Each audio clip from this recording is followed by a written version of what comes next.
Tiada manfaat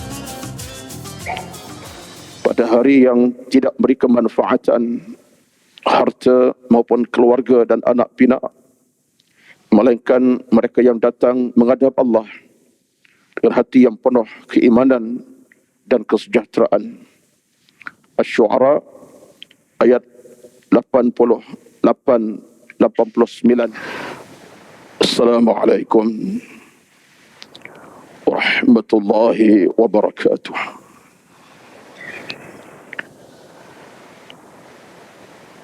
Innal hamdalillah nahmaduhu wa nasta'inuhu wa nastahdihi wa nastaghfiruh.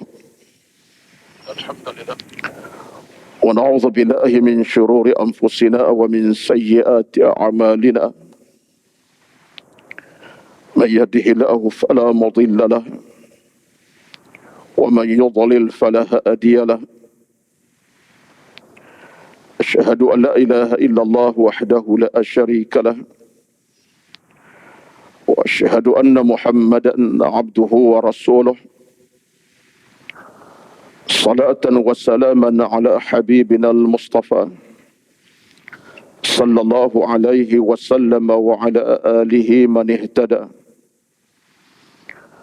اللهم أحسن عاقبتنا في الأمور كلها وأجرنا من خزي الدنيا وعذاب الآخرة. اللهم أعنا على ذكرك وشكرك وحسن عبادتك. بسم الله الذي لا يضر مع اسمه شيء في الأرض ولا في السماء وهو السميع العليم. بسم الله الذي لا يضر مع اسمه شيء في الأرض ولا في السماء وهو السميع العليم. اللهم لك الحمد كما ينبغي لجلال وجهك وعظيم سلطانك. اللهم رب أسر أمورنا ولا تعسر علينا. لا إله إلا أنت سبحانك إنا كنا من الظالمين. اللهم رب اشرح لي صدري ويسر لي أمري واحلل عقدة من لساني يفقه قولي يا رب العالمين. أما بعد، أعوذ بالله من الشيطان الرجيم. بسم الله الرحمن الرحيم. يوم لا ينفع مال ولا بنون إلا من أتى الله بقلب سليم. Sadaqallahul Azim, yang bermaksud tiada manfaat pada hari yang tidak beri kemanfaatan harta maupun keluarga dan anak pinak, melainkan mereka yang datang menghadap Allah dengan hati yang penuh keimanan dan kesejahteraan. Asy-Syu'ara ayat 88-89. Mengambil bacaan yang kita baca bersama-sama daripada Al-Quran sekejap tadi dengan imam kita, Ustaz Hakimi. Yang berbahagia dan hormati Tan Sri Nazir Masjid dan seluruh dan kuasa pengurusan masjid. Yang berbahagia dan hormati Al-Fadhil Ustaz Tuan Imam kita pada pagi ini, Ustaz Hakimi, Tuan Bilal, dan yang dikasihi, yang diraikan seluruh kehadiran para jamaah yang hadir pada pagi yang penuh barakah ini. Pertama-tama, Alhamdulillah, kesempatan yang penuh barakah di pagi yang penuh ketenangan dalam cuaca yang tenang dan hening ini. Syukur kita kepada Allah Subhanahu wa Ta'ala, Allah menghimpunkan kita di waktu yang paling berkat, di masjid, di tempat yang paling berkat, dan di majlis yang paling berkat, majlis ilmu. Alhamdulillah. Syukur pada Allah Azza wa Jalla.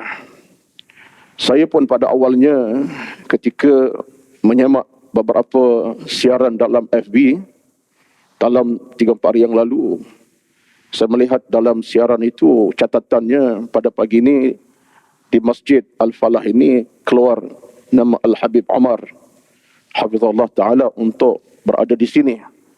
Saya pun tak kata apalah. Walaupun giliran saya, tak apalah. Mungkin itulah rezeki untuk bersama beliau bagi tuan-tuan di sekitar kawasan.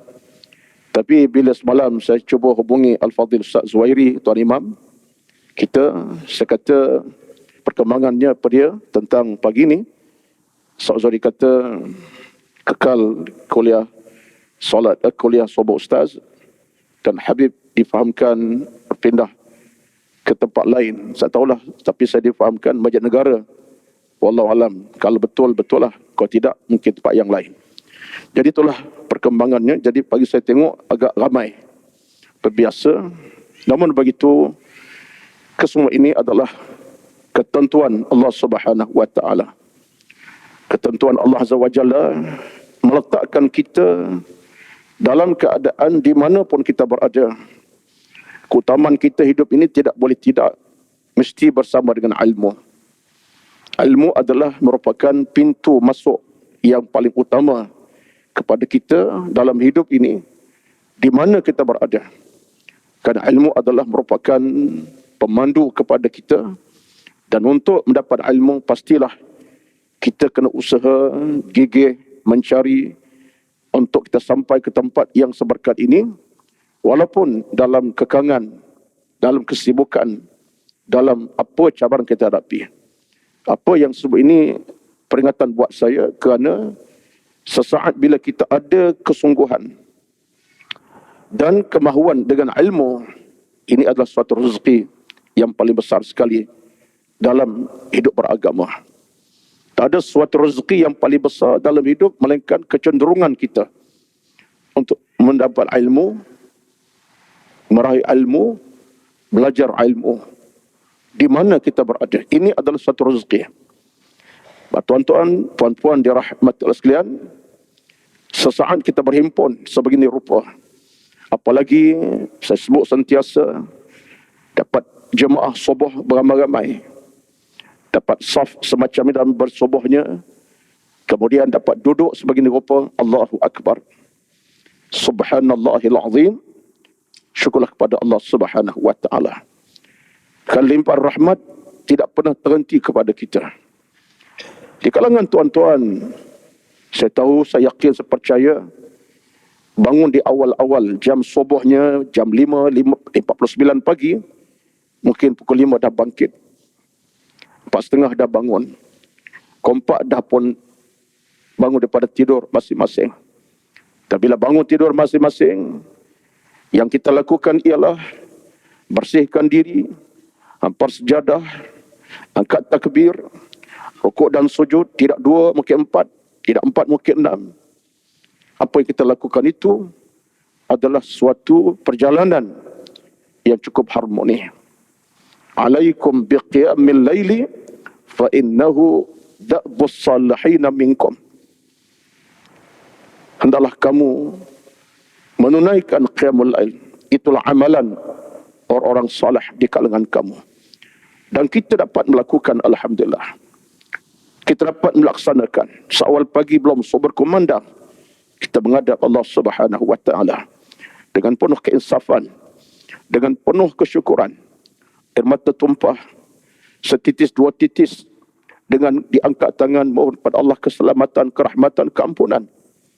Kita hadapkan wajah kita kepada Allah Subhanahu wa Ta'ala. Kita mohon dalam keadaan kita mohon sesuatu kita harapkan, dan kita yakin Allah tidak akan pernah mengecewakan kita dalam rintihan, dalam munajat kita, untuk diri kita, untuk anak-anak kita, keluarga kita, rumah kediaman kita, untuk masyarakat kita, jiran kita, bahkan negara, bahkan umat seluruhnya. Kita rintih, kita mohon kerahmatan, keamanan, keselamatan, kebahagiaan, keredaan, kejayaan, kemenangan. Tuan-tuan sekalian, semua ini adalah perjalanan kita. Dan nikmat inilah kita nak kekalkan. Kita nak pertahankan. Sesaat kita masih hidup di alam bumi Allah yang terbentang ini, dalam apa keadaan kita, Dalam apa situasi kita ada, kesibukan baik dengan soal dunia, harta benda, kita bermula dengan amalan demikian rupa. Amalan qiyam al-lail. Belum subuh masuk, kita menghadap wajah kita kepada Allah Subhanahu wa taala. Dan Allah tidak akan sama sekali menolak rintihan kita, doa munajat kita kepadanya. Allah tetap akan melihat hamba-Nya dengan pandangan sayang, kasih, cinta, redha, rahmat. Batu Nabi SAW datang seorang sahabat bernama Mus'ab bin Umair radhiyallahu anhu, dan riwayat Al-Baihaqi. Mus'ab seorang sahabat muda, sahabat yang agak muda usianya, menghadap Nabi SAW, tanya, ya Rasulullah, dullani ala syai'in, tunjukkan satu amalan, perkara aku nak mengekalinya selama-lamanya. Jawab Nabi SAW, ya Mus'ab, wahai Mus'ab, qum, bangun, wastaqim, dan beristiqamah. Itu saja kata Nabi SAW. Qum mana bangkit, dan maksud bangkit itu ialah bangun awal pagi untuk bermunajat, merintih di awal pagi belum subuh. Wastaqim, dan beristiqamah. Itulah kata-kata daripada Mus'ab bin Umair radhiyallahu anhu. Hingga sampai satu hari Mus'ab radhiyallahu anhu berkata kepada sahabat yang lain, demi Allah, bila Nabi ajar aku supaya qiyam dan istiqamah, aku tidak lalai dan lupa tentang arah Nabi SAW. Tuan-tuan, dalam banyak keadaan, banyak situasi, bila sahabat tanya Nabi apa benda yang dapat Nabi tunjuk kepada mereka, antaranya Nabi sebut bangun dan berqiyam dan beristiqamah. Kenapa tuan-tuan sekalian? Padahal dalam konteks hadis dan Arabi dia boleh saja sebut macam-macam, sedekah, derma, macam-macam. Tetapi Nabi sebut bangun, istiqamah. Sebab itulah permulaan kita dalam hidup ini, pintu keberkatan, keselamatan, keamanan, ketenangan hidup ini bermula di awal pagi. Di awal pagi. Apalagilah di saat kita boleh bangun awal pagi itu, kita berqiyam, bertahajud, dapat kita solat subuh berjemaah. Dan belum berjemaah subuh, kita dapat tunaikan 2 rakaat subuh. Dan Nabi bersabda, orang yang tunaikan 2 rakaat belum subuhnya, kelebihannya apa dia? Khairum minad dunya wa ma fiha. Dia dapat kelebihan pahala seluruh isi dunia dan segala-galanya. Itu 2 rakaat belum subuh. Daripada qiyam kita pukul 4:30, 5 tadi, pahala macam-macam dah. Rezeki lagi Allah bagi melalui nikmat subuh belum subuh tadi pula, pahala seisi dunia. Dan dapat kita sembahyang berjemaah subuh pula, berimamkan imam kita di mana lokasi berada, kita tak kira lah, surau ke masjid, solat berjemaah subuh pula.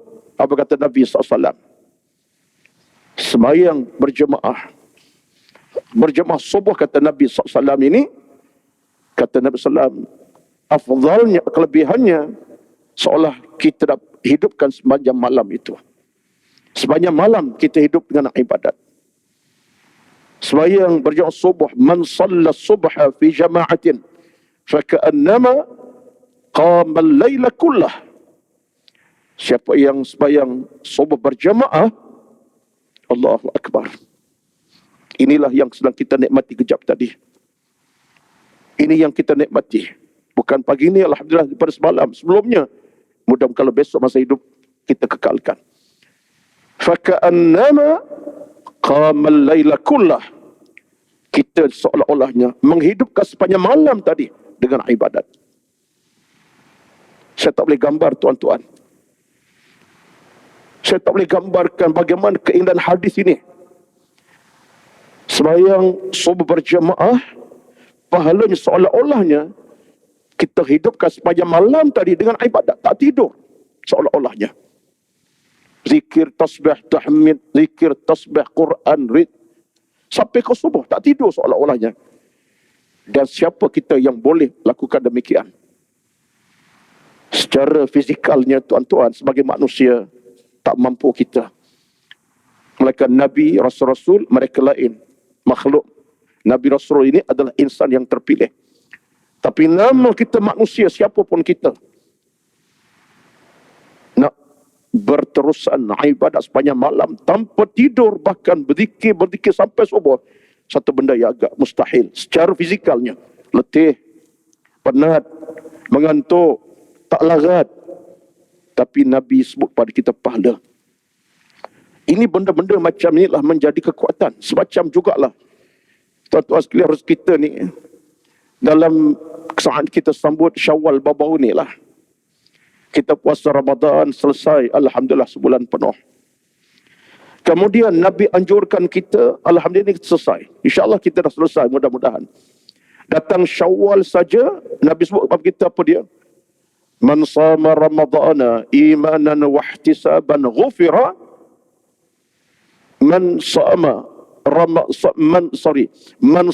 Ramadana thumma atba'u sittan min Syawalin kana qasiyamid dahri. Allahu Akbar.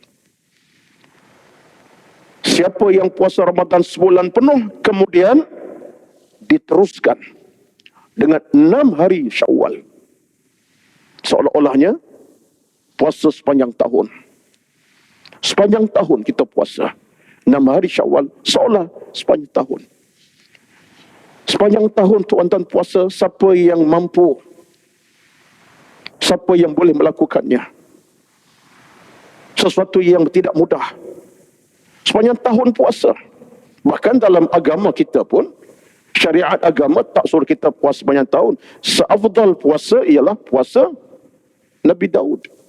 Buka sehari, puasa sehari. Buka sehari, puasa sehari. Itu puasa afdal. Gagah mana pun kita nak ikut sunnah macam mana kita, afdal puasa macam puasa Nabi Daud. Sehari puasa, sehari buka. Sehari puasa, buka. Mana kalau setahun 360 hari, 180 hari dia puasa. Yang berbaki, dia buka. Itu pun bukan mudah. Sementara Nabi sebut, berpuasa sepanjang tahun bagi orang yang puasa 6 Syawal itu. Allahu Akbar. Tawaran tuan-tuan, tawaran begitu besar. Tawaran mendidik jiwa, didik hati, didik perasaan, didik iman, didik akhlak. Tawaran yang boleh membawa kita ke arah hidup yang tenang, bahagia. Menenangkan jiwa, hati, akhlak, perasaan di seluruh kehidupan kita. Saya sebutin tuan-tuan,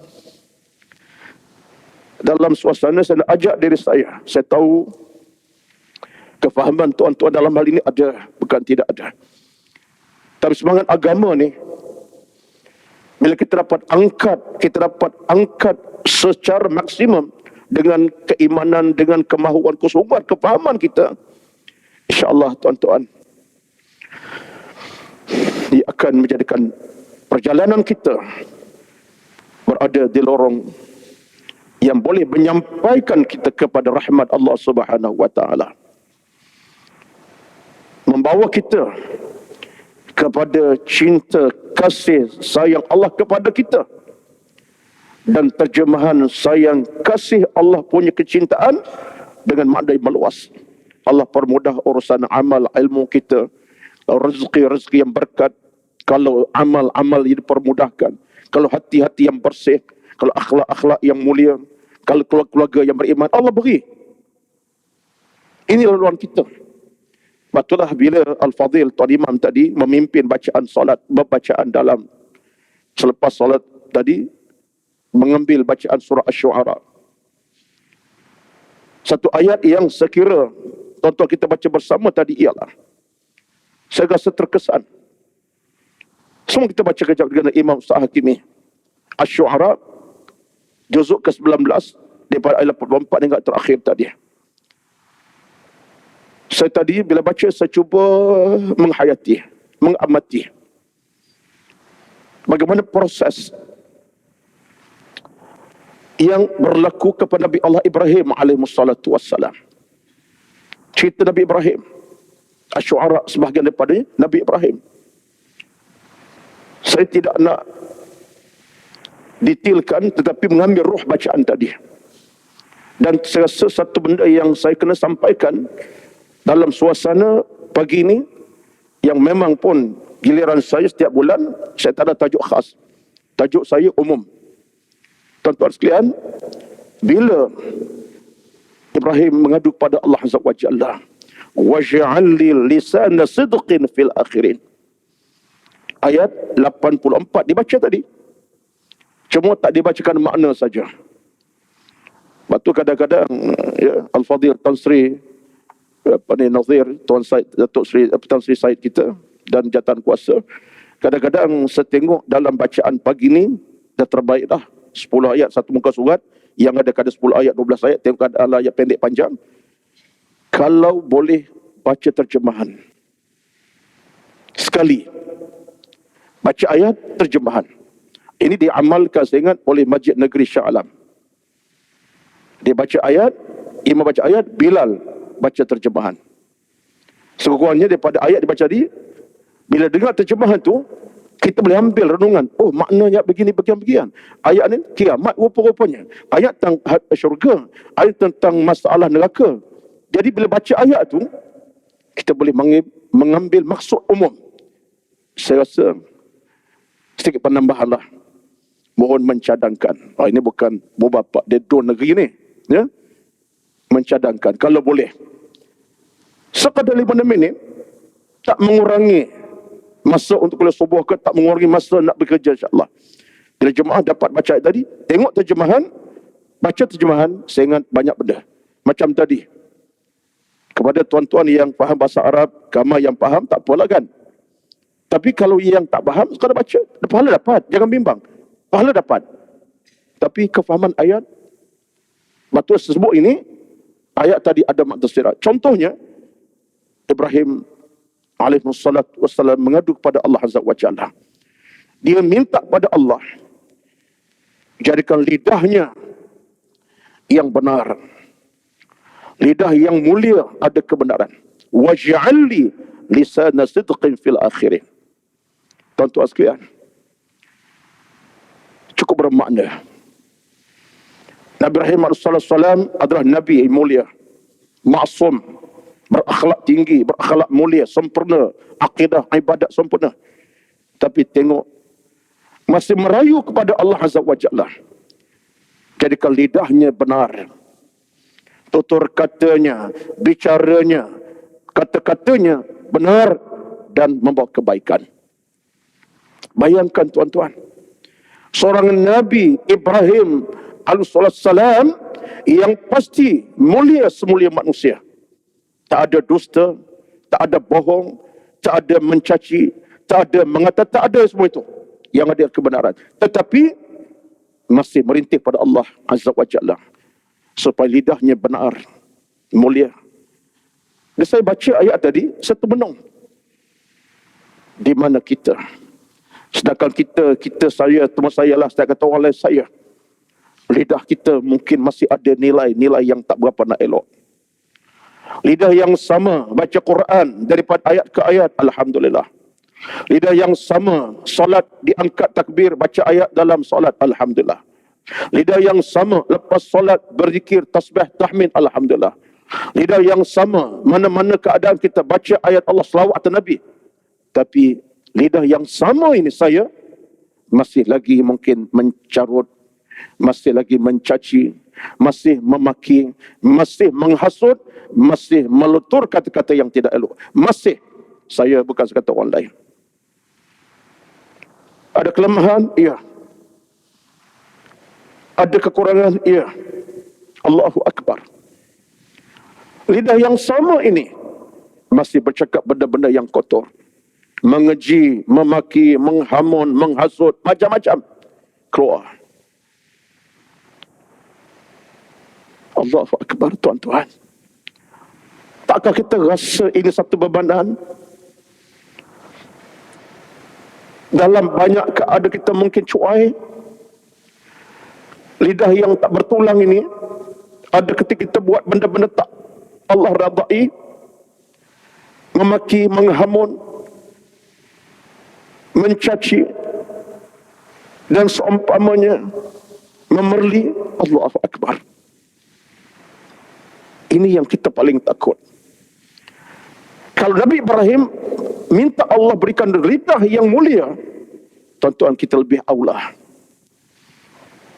Kepada Allah kita minta, ya Allah, ya Tuhanku, jadikan lidahku lidah yang benar. Lidah yang tidak sama sekali mengeluarkan kata-kata yang keji, kata-kata yang buruk, kata-kata yang nista dan dusta. Tuan-tuan, saya tak kata kepada orang lain yang bercakap, yang bersuara ini, saya tahu di mana kekurangan, di mana kelebihan. Betullah, sesaat bila kita faham di mana kelemahan kita, kita ambillah sikap segera untuk titik perubahan itu ada dalam hidup ini. Lidah kita benarkan dengan istighfar dan taubat. Lidah kita benarkan dengan selawat dan salam atas Nabi junjungan sallallahu alaihi wasallam. Lidah kita sebut dengan ucapan ayat suci Al-Quranul Karim. Segera, mudah-mudahan dapat mengawali kita punya kesilapan-kesilapan. Semua kita faham. Dalam agama jelas, Nabi larang kita, Nabi tegah kita, la tahasadu, wala tabaghadu, wala tadabaru, wala taqata'u. Banyak hadis-hadis bercakap tentang larangan Nabi daripada kita bercakap dusta, bohong, macam-macam. Mudah-mudahan mengambil ayat ini, sunnahnya, kalau Ibrahim alaihissalatu wassalam mohon kepada Allah untuk dikuri lidah yang baik, maka kita semua lebih aula insya-Allah untuk kita sama-sama bermohon kepada Allah malam siang. Doakanlah dengan hati yang khusyuk, dengan penuh keinsafan kepada Allah Azza wa Jalla. Ya Allah, ya Tuhanku, jadikan lisanku lisan yang sempurna, elok, baik dan seumpamanya. Sekurang-kurangnya, selebihnya banyak lagi, sekurang-kurangnya amalan yang kita boleh kekalkan dalam hidup harian kita apa dia? Mengambil doa Nabi Musa alaihi salatu wassalam. Rabbi syrah li sadri wa yassir li amri wahlul 'uqdatam min lisani yafqahu qawli. Mengambil hadis ini, ayat ini, kerana kita merayu kepada Allah, dada kita diberikan keimanan yang kokoh, lidah kita dibuka daripada benda-benda yang tidak baik dan tidak betul. Tuan-tuan, simple saja. Yang penting amalan, kesungguhan, keyakinan, kemahuan, kehendak itu yang utama. Rabbi syrah li sadri wa yassir li amri wahlul 'uqdatam min lisani yafqahu qawli. Kemudian ayat tadi, tengok tuan-tuan sekalian, Allahu Akbar. Pagi ni saya ingat kena pada masa dan ketikanya bila Ustaz Akib minta kita baca ayat tadi sebagai sambungan semalam kot, ya, yang telah kita buat hari-hari ini. Ayat ni kena pada masanya. Kemudian Ibrahim kata apa kepada Allah? Waj'alni min warasati jannatin na'im. Merayu kepada Allah Azza wa Jalla, Allah tolong jadikan aku dan zuriat aku ini sebagai ahli syurga penuh dengan kenikmatan. Warasah, sebagai ahli syurga-Mu, ya Allah. Jadikanlah aku dan keluarga aku sebagai warasati jannatin na'im, ahli syurga yang kekal dalam kenikmatan. Tuan-tuan sekalian, inilah perjalanan seorang hamba Allah yang bertitel ayah dan ibu, yang bertitel bapa dan mak kepada sebuah keluarga, anak-anak di belakangnya. Dia sentiasa merayu kepada Allah Azza wa Jalla. Untuk apa? Keluarganya dalam keimanan, anak-anak dalam ketakwaan, anak-anak dalam keselamatan, keluarganya beroleh syurga di penghujung kehidupan. Tuan-tuan sekalian, lah yang kita dambakan. Pasti tuan-tuan sekalian, siapapun kita dalam suasana bertitel ayah ibu, saya tak fikir dalam kehidupan ayah dan ibu ini, kita ayah dan ibu yang ada keluarga, kita tidak nak tengok anak kita berjaya, nak tengok gagal, tidak sama sekali. Kita nak tengok sangat-sangat akhlak terbangun, iman terbangun, akhlak terpuji, amal terbaik, hidup dalam keimanan, keselamatan, dengan ilmu dan iman yang lengkap di hati, di jiwa, di akhlak. Tetapi rayuan sebagai tuan-tuan, rayuan yang paling besar sekali. Satu hari Ali bin Abi Thalib radhiyallahu anhu, ini riwayat yang disebutkan dalam kitab-kitab hadis, dalam Syiar Alam An-Nubala, disebutkan bagaimana Ali bin Abi Thalib satu hari dia berdoa kepada Allah Azza wa Jalla. Ali siapa? Menantu Rasulullah, seorang yang berakhlak mulia, suami kepada Fatimah radhiyallahu anha, ayahanda kepada Hasan dan Al-Husain, Al-Hasan Al-Husain radhiyallahu anhumah. Satu hari Ali berdoa kepada Allah. Dalam ucapan doa itu, seringkasnya dia menangis, merayu, meratap dengan maksud doanya minta keselamatan buat keluarganya. Itu saja. Nabi dengar apa yang Ali ucapkan itu, iaitu rayuan kepada Allah keselamatan buat diri keluarga dia. Nabi dengar. Lantas Nabi datang kepada Ali dari belakang. Sebab bila Ali berdoa, Nabi dari belakang, Ali tak tahu. Nabi datang belakang, Nabi tepuk kepala bahu Ali belah kanan. Nabi kata, "Wahai Ali, Allah perkenankan doa kamu." Subhanallahil azim. Hadis ini tuan-tuan, walaupun tidak dalam karya Bukhari Muslim, tapi disebutkan oleh Al-Imam Ad-Dailami dalam kitabnya. Dan disebutkan hadis ini diterima pakai, walaupun tidak sampai kepada taraf hadis Bukhari Muslim. Ad-Dailami. Ali berkata Rasulullah, "Ajaballah da'watak." Allah menerima doa kamu. Tuan-tuan sekalian, kalau kita ikut kepada cerita laruan cerita ini, Nabi menyokong, itu yang utama. Nabi menyokong apa yang Ali sebut itu dalam kerangka minta untuk keluarganya keberkatan, keselamatan. Kalau Nabi kata Allah terima doa kamu Ali, bermakna apa? Ini kita kena faham. Dalam konteks mafhum hadis macam ni, kita kena ambil maksud di sebaliknya. Nabi meradai, Nabi ikrar, mengakui kelebihan amal tersebut. Dan pasti Allah tidak akan pernah mengecewakan rintihan semacam itu. Sebab minta keselamatan, minta keamanan buat diri kita, keluarga. Bahkan dalam Islam, kita kena ambil satu perkara lebih mencanakan kita. Kita sedarkah tidak tuan-tuan? Seorang ayah, seorang ibu, doanya lebih mudah Allah terima dalam banyak keadaan. Kena faham. Sebab saya seorang ayah kepada anak-anak, atuk cucu pun dah ada. Dah tua sangat dah rasanya. Tuan-tuan pun ada di kalangan, walaupun nampak yang muda-muda lagi, tapi bekalan kita kemudian. Yang seramai dengan majoriti kita adalah ayah kepada anak-anak dan ibu di belakang sana. Dalam agama, kena ingat, satu di antara doa yang Allah mudah terima, doa mak bapak. Tengok hadis yang sahih. Nabi kata apa? Salasu da'awatin mustajabatun fihinna. 3 doa Allah tidak tolak, Allah terima. 3 doa Allah terima, Allah takkan tolak mentah-mentah. Satunya kata Nabi, da'watul musafir, doa orang nak musafir. Okey. Yang kedua, da'watul mazlum, orang yang dizalimi doanya. Yang ketiga, da'watul walidi liwaladih, doa ayah kepada anak-anaknya. Doa seorang bapa buat keluarganya. Tengok tuan-tuan, jaminan Nabi ada di situ. Salah satunya lah doa ayah kepada anak dia. Maka tadi masuk kerangka tadilah, masuk kerangka itulah dia. Allah tak kolak. Batu hari ini dengan cerita Nabi Ibrahim ini, kita perkemaskanlah tuan-tuan. Dalam keadaan ujian banyak keluarga ni. Saya pun tak adalah pengalaman banyak, tapi pengalaman bermasyarakat ini banyak aduan datang. Aduan bukan apa, bukanlah aduan apa, cerita hal keluarga, hal anak-anak bermasalah. Allahu Akbar, kadang-kadang menangis. Sebab cabaran itu berlaku pada kita orang Islam. Masalah anak tak patuh, tak taat, lawan cakap, kadang-kadang berkasar, macam-macam. Banyak benda yang mencabar kita. Maka di sinilah kekuatan kita.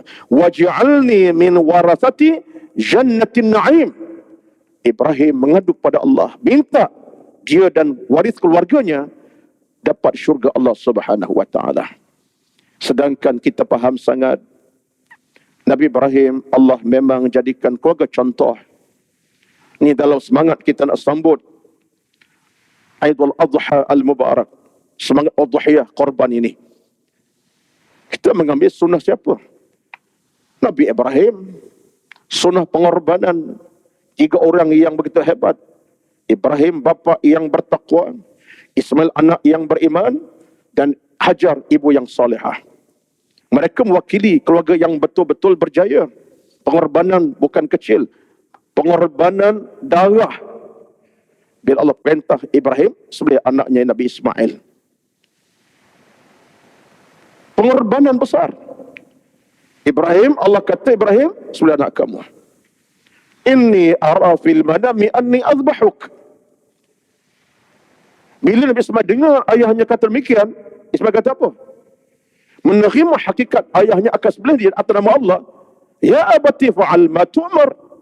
Satajiduni insya'allahu minas sabirin. Ayahnya jangan bimbang. Tunaikan apa yang suruh. Anda boleh, mesti dia sembelih. Hajar sanggup seorang anak disembelih kerana Allah Azza wa Jalla. Tuan-tuan, cerita panjang. Ringkasnya, keluarga ini keluarga yang benar beriman. Keluarga berjaya. Allah angkat nilai keluarga Ibrahim ini. Dalam Quran banyak ayat tentangnya. Tuan-tuan sekalian, keluarga dah berjaya. Syurga dah menanti mereka. Pengorbanan mereka dah tahap maksimum. Itulah bila sebut tentang ibadat korban ni, jangan berkira lah tuan-tuan, jangan berkira.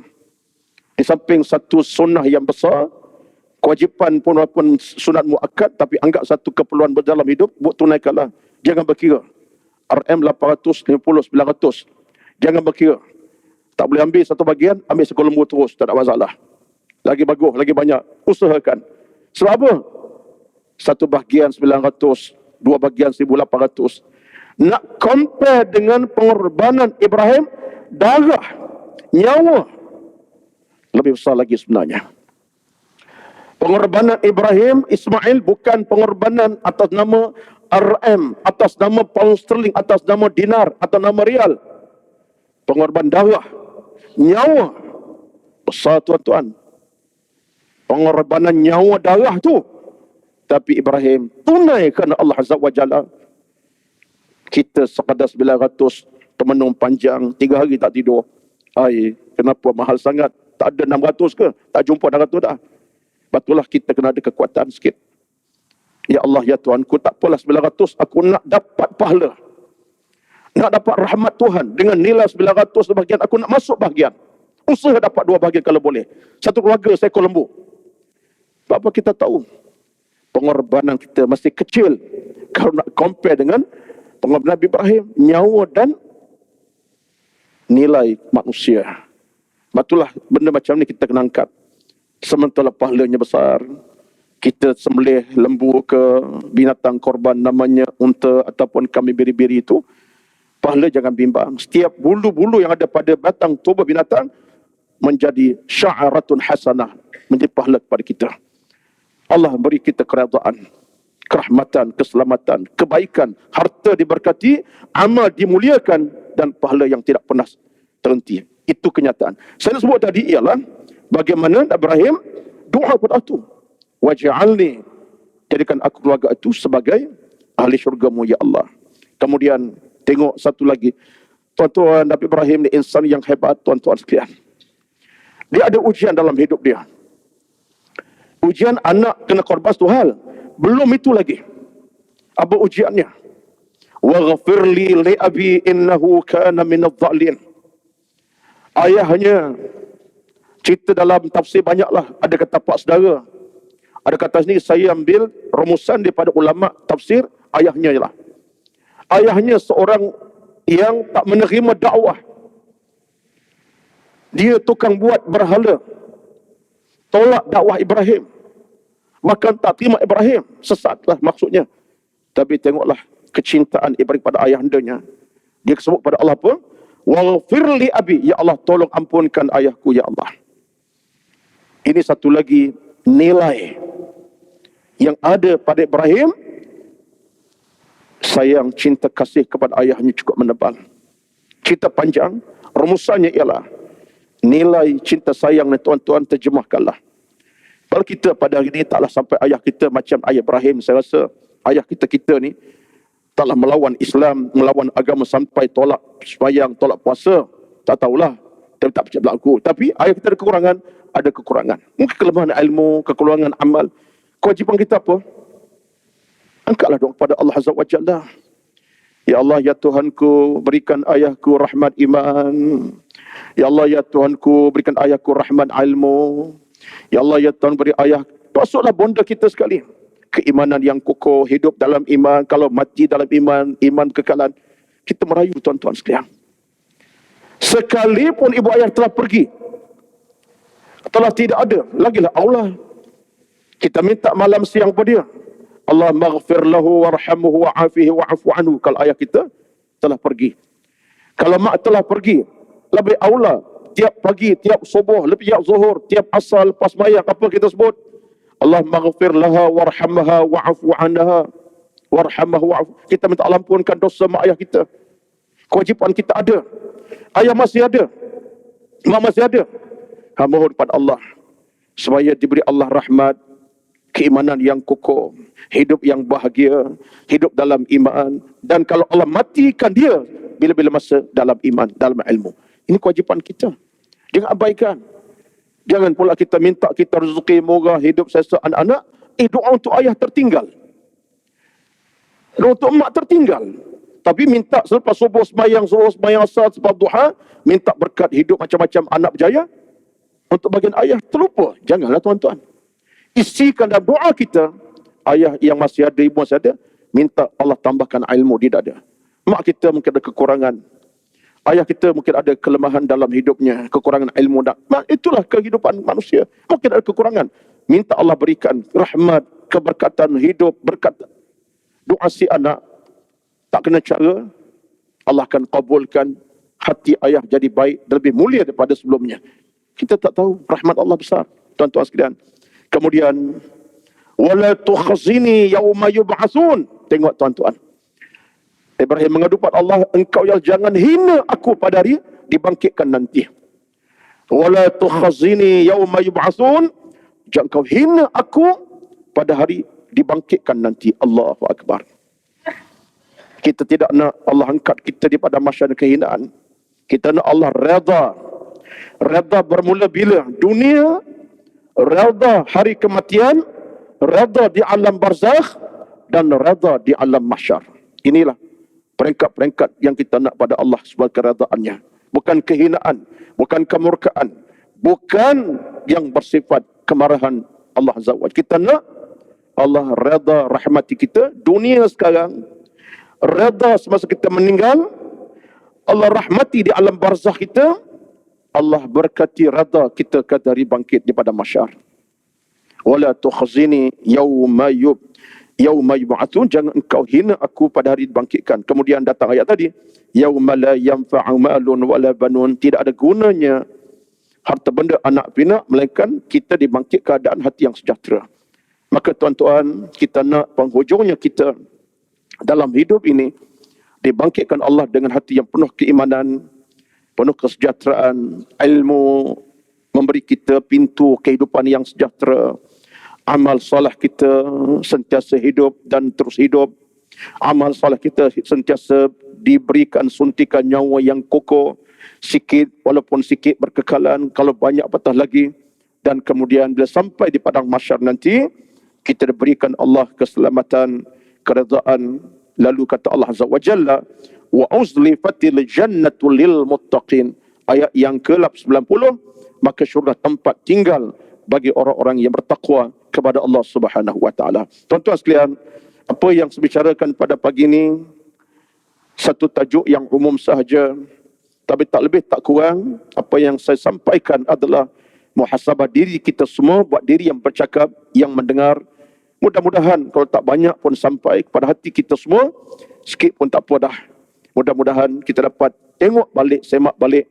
Kerana perjalanan hidup ini, perjalanan kita nak ialah perjalanan yang Allah restui bukan Allah murkai. Kehidupan kita Allah radai, bukan murkai. Itu yang kita harapkan selama-lamanya. Maka teruskanlah, mudah-mudahan dengan penghayatan ilmu, penghayatan iman di mana kita berada. Awal pagi dah bangkit, berterusan dengan ibadat. Kemudian kita buat amal kerja kita seharian, cari harta, cari rezeki dengan penuh keinsafan. InsyaAllah Allah permudahkan semuanya. Yang penting dalam hidup ini ialah tidak berpisah kita dengan keingatan kepada Allah Subhanahu wa taala. Itu yang utama sekali. Tak berpisah kita dengan Allah Azza wa Jalla dari sudut ingatan kita kepadanya dalam waktu-waktu kita miliki dalam hidup kita seharian. Kita nak macam tu. Saya tutuplah pada pagi ini dengan satu kata-kata yang boleh kita ambil pedoman daripada kitab Ada'ud Dawa daripada Al-Imam Ibnu Qayyim Al-Jauziyah rahmatullahi alaihi. Dia kata, "Man lam yakun waqtuhu lillahi wa billahi fal mautu lahu khairun lahu minal hayati." Kata Al-Imam Ibnu Qayyim Al-Jauziyah dalam kitabnya Ad-Da'wad Dawa, "Man lam yakun waqtuhu lillahi wa billahi," siapa yang tak ada masa untuk Allah dan dengan Allah, fal mautu lau khairul lahu minal hayati, maka kematian lebih baik daripada hidup. Mati lebih baik daripada hidup. Ini kata-kata agak kasar, tapi memang ada bekas-bekas kita boleh ambil. Betul.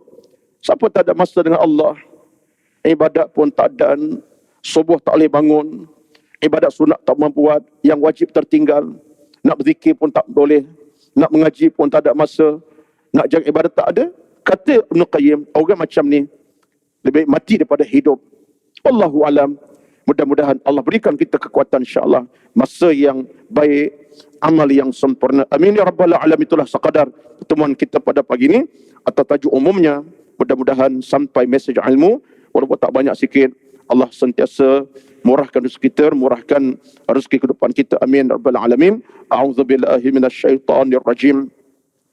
Bismillahirrahmanirrahim. Alhamdulillahi rabbil alamin. Wassalatu wassalamu ala sayyidina Muhammad wa ala alihi wa ashabihi ajma'in. Allahumma inna nas'aluka ridha'aka wal jannah. Ya Allah, ya Tuhan kami, mohon kami kepadamu redha-Mu dan syurga-Mu. Allahumma jammilna bil afiyati was salamah. Hiasilah kami dengan keafiatan, keselamatan dan keamanan. Allah menawwir qulubana bil iman. Cahayakan hati-hati kami dengan keimanan. Allahumma a'inna ala zikrika wa syukrika wa husna ibadatik. Ya Allah, tolonglah kami untuk ingat kepadamu, syukur kepadamu dan sempurna ibadat kami kepadamu. Allahumma ahyina bil iman, hidupkan kami dalam iman, wa amitna bil iman, dan matikan kami dalam keimanan. Allahumma taqabbal minna, terimalah kami ya Allah, innaka sami'ud du'a. Kalau Tuhan kami yang mendengar bicara kami, mendengar doa-doa kami, mendengar munajat kami, mendengar rintihan-rintihan kami, mendengar permohonan kami. Rabbana Allah maghfir lana dhunubana, ya Allah ampunlah dosa-dosa kami, wali walidina, dan dosa ibu ayah kami, kama rabbauna sighara, bagaimana mereka terdidik kami daripada kecil hingga dewasanya kami. Rabbana atina fid dunya hasanah, ya Allah ya Tuhan kami, berilah kepada kami dunia yang bahagia, membahagiakan kami, wa fil akhirati hasanah, akhirat yang bahagia, membahagiakan kami, wa qina azabannar, dan jauhkan kami ya Allah daripada neraka-Mu yang membakar-bakar. Wa sallallahu ala sayyidina Muhammad wa ala alihi wa ashabihi ajma'in. Walhamdulillahi rabbil alamin. Taqabbalallahu minkum, taqabbal ya karim. Wassalamu alaikum warahmatullahi wabarakatuh.